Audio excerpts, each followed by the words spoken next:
Hey guys, welcome back to my channel. It's me, everyone, another manga volume review. This is going to be on The Promised Neverland Volume 8. Dang, what a volume. It was a very intense volume, so much that I finished it in one read.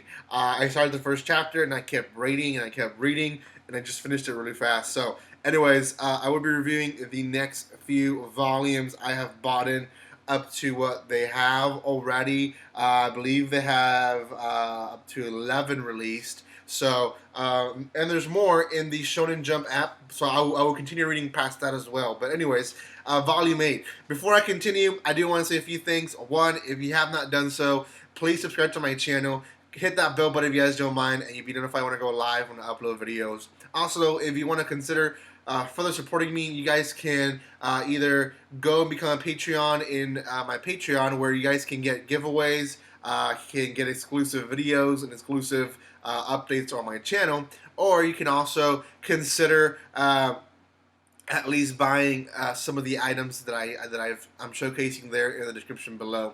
Also, guys, you guys can watch the first 7 volumes of The Promised Neverland, the reviews, in my channel. I have quite a bit of them. You guys can find them in a playlist called The Promised Neverland there in my channel. But anyways, other than that, there is a spoiler alert. You guys just have to know that I will talk about this volume in some detail, so you have been warned. Okay, here we go. So, The Promised Neverland chapter 61, I believe, which was on volume 7. We are end off where Emma and Ray are in the forest already running away from these demons, and the geezer that they call him kind of planted them in a trap, and now they have to run away from this multitude of demons. And they kind of do they figure out a few things. First is the first thing we figure out is that the guns that Enma chose are kind of weak. They throw gas, they throw traps. They're not the best guns.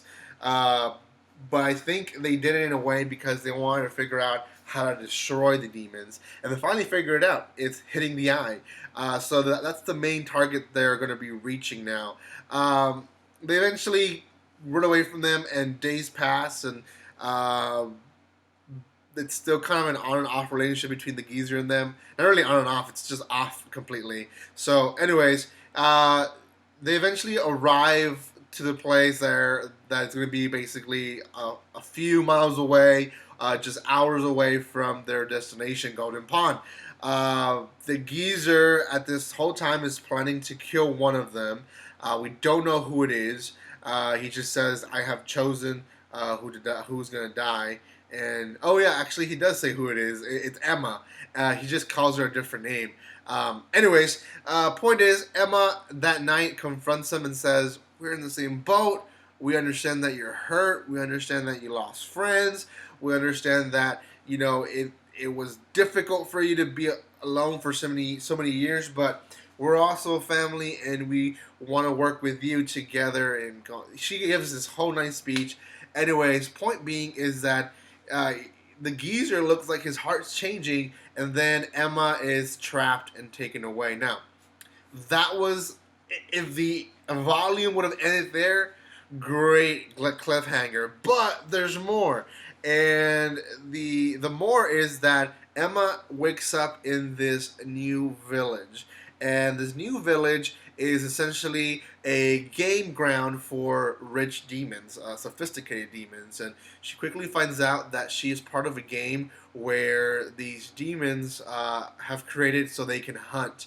And the reason they did this is because they are bored of just buying meat. They want to hunt for their meat because that's their instinct. So she realizes there's about 50 people in that group, and every about 3 or 4 days there's a hunt, and there's only 5 demons. The same 5 demons come back, and they hunt for at least 4 kids. And anyways, she's able to save a group of kids, a little boy who's hurt, his older sister and older brother who was a coward, and eventually when she re-meets with them after the hunt, finds out that the older siblings died protecting the younger one. And anyways, she quickly finds out that a lot of these kids come from different farms, but really focusing on one main farm that's also for richer kids. Uh, a lot of these kids seem to be just not knowing anything about what the real world looks like, for the exception of a special group who she eventually meets, and this special group reveals that there is a adult with them that is basically leading them on. And throughout this whole time, they kept saying, "We want you to meet someone. We want you to meet someone." For me, I thought it was gonna be Norman. I thought it was gonna be Norman, and we were gonna see Norman for the first time again, and be like, "Oh, Norman, you didn't die because Norman is great, and we want him to come back." But no. Then when they say adult, I immediately thought, okay, Minerva's here. We're gonna see Minerva, but no, it's Lucas. Now, Lucas is actually a person that we have heard before, and that is a person on the wall that Emma saw in the bunkers, written in the wall, but also a person that the geezer mentioned in his story about how he lost everyone. So Lucas is actually one of his best friends, and he is alive. He actually survived the attack that supposedly killed all the geezer's friends. So in all this, the geezer and Ray have finally decided that they are going to go back and rescue Emma, and Ray's going to do it without him or with him, and the geezer decides to go with him. So there's going to be some reuniting between him and Lucas, which is nice because then we're going to finally get the geezer out of Emma's and Ray's back, and I'm thankful for that. But anyways, yeah, that is in a nutshell the entire Volume 8. What do I think about it? It was probably one of the best volumes that we've had since Volume 1, to be honest. Volume 1 was just a big shocker and a big, it just revealed this whole beautiful story is actually a dark setting, and Volume 1 was just awesome. It was amazing. And then Volume 2 and 3 and 4 and 5 and 6 and 7, they were also great, but they just continued the story.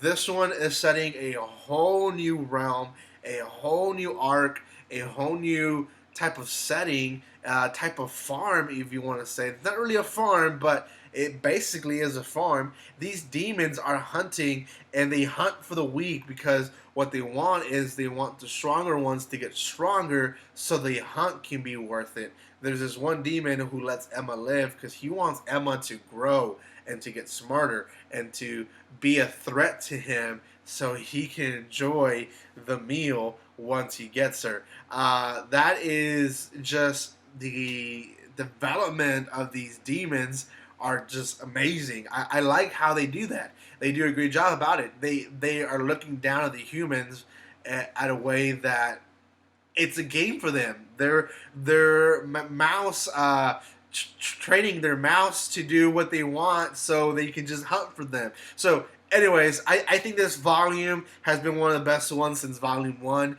I really, really, really enjoyed this one. It is setting up the story for basically the next huge arc.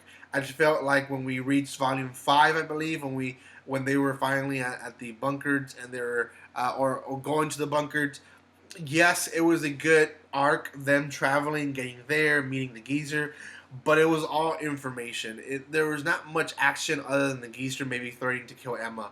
That's about it. There wasn't much action after that. So, anyways, Volume 8, I would give it a 9 out of 10, to be honest. One of the best volumes I've read from the Promised Neverland. So, check it out if you guys have not yet. Thank you guys so much for watching this video. Let me know in the comment section if you like the Promised Neverland. I know a lot of people from you guys love the Promised Neverland. I see it all the time on TikTok, on Twitter, on Facebook now. So it's kind of fun to see how people are still talking about it. So make sure you let me know if you are reading the Promised Neverland with me. Also, guys, if you want to consider further supporting me, you guys can check out the link down there below to buy some cheap anime and manga, or consider being a Patreon. You guys will get your money's worth through the giveaways and through just the other special exclusives that you guys will get. So make sure to consider being a Patreon. Thank you guys so much for your love and support. If you haven't done so already, subscribe, and like always, don't be strangers. See you guys.